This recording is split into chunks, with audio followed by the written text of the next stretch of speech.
Hello and welcome to Thought Studio by Himani. I am Himani Gupte, the founder of Thought Studio. I am a certified parenting coach with an expertise in child psychology, and I help parents understand their child's behavior through brain science and emotional intelligence. This is a space where we talk about parenting through all aspects and spectrums of parenting, from ADHD awareness to ADHD management, child psychology, from teen toddler tantrums to everything that a parents need. Because I believe unless and until parenting is intentional, nothing really changes. Not the parenting, neither the results that you want to see in your child, and not the bright future that you are expecting for your child. So welcome to Thought Studio and stay tuned. Today's parents are more aware, more educated, and more invested in their child's growth than any other generation. Still, our kids are more anxious, more disconnected, and have lesser attention span. What could be the reason? Is it just only the screens, the social media, and all of it? I think there is something else to it. I don't think this is a parenting failure, this is a systems failure. We say that we need a village to raise a child. We neither have the village and nor we have the system to raise the kind of idealistic children we have thought of. What matters in this most is the family systems. No matter how good a parent you are, but if the family system is unbalanced, everything starts falling apart. And that's exactly what I want to talk about today, is that family systems are the backbone of a child's emotional and psychological growth. And the only option we have is to rebuild it because our children are living in the most chaotic times that the world has ever seen. And when everything can be done by machines and AIs, what we can gift our children is the gift of emotional intelligence and emotionally secured brains. And how can we do it is by rebuilding the family systems. What does family system mean anyway? Family system is not just a group of people staying together, but it is the emotional ecosystem which is built with connection, communication, and energy of the house. Every family has an invisible rhythm. The way we talk, the way we argue, the way we express love, we celebrate, or the way we avoid our emotions.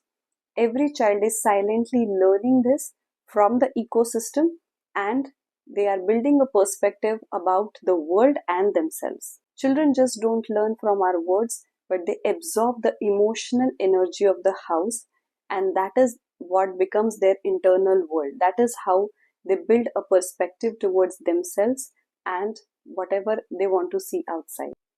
And in this broken ecosystem of the families, what has been hampered the most is the attention span of our children.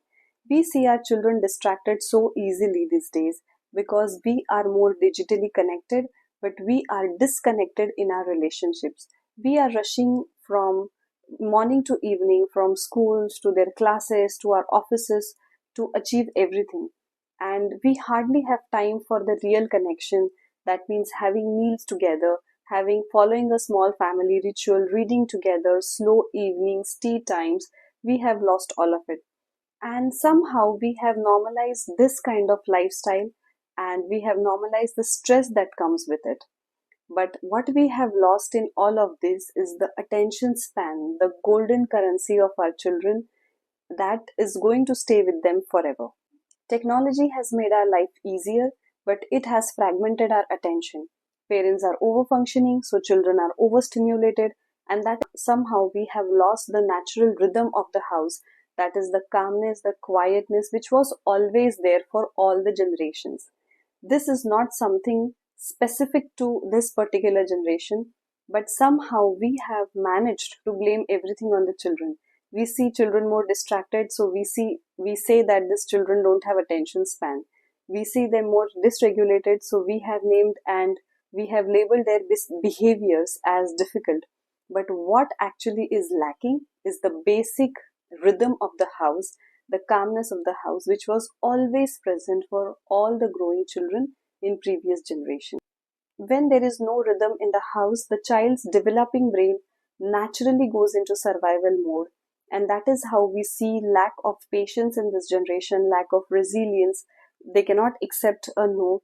And all of this is built as their survival mode when even when they are becoming teens or they are growing into an adult. Whereas when the family system is emotionally safe and consistent, child's brain is automatically turning the learning mode on, and they can learn things with ease. They can do things with ease. Even if they fail, they get back quickly and try again later.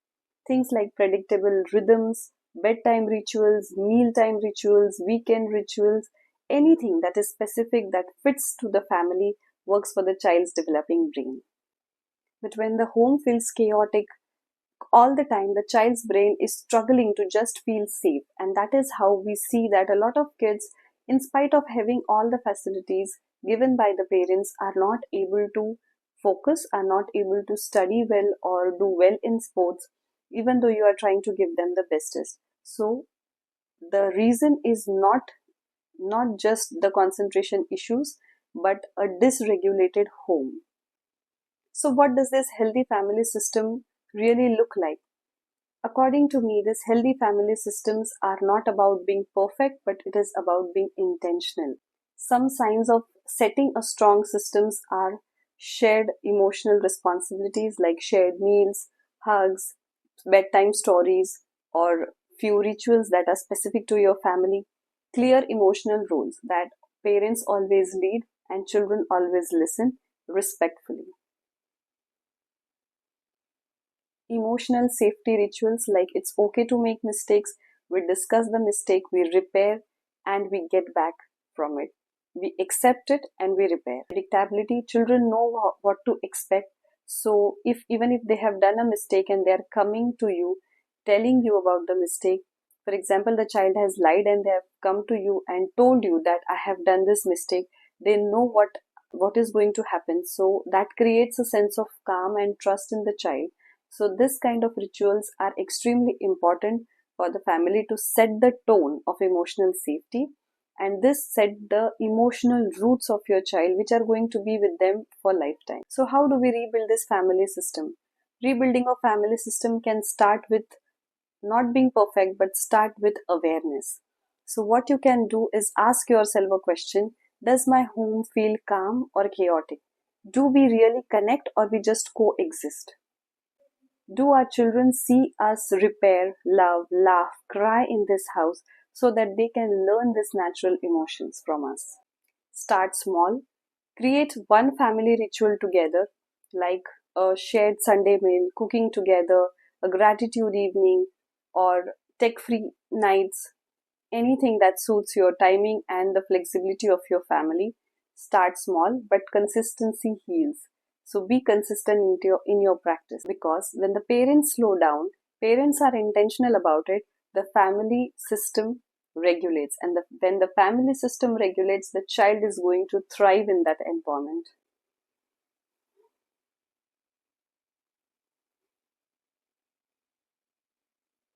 A strong family system just doesn't raise children who are well behaved, but it raises the children who are emotionally secured, feel loved, and also feel connected to the world outside.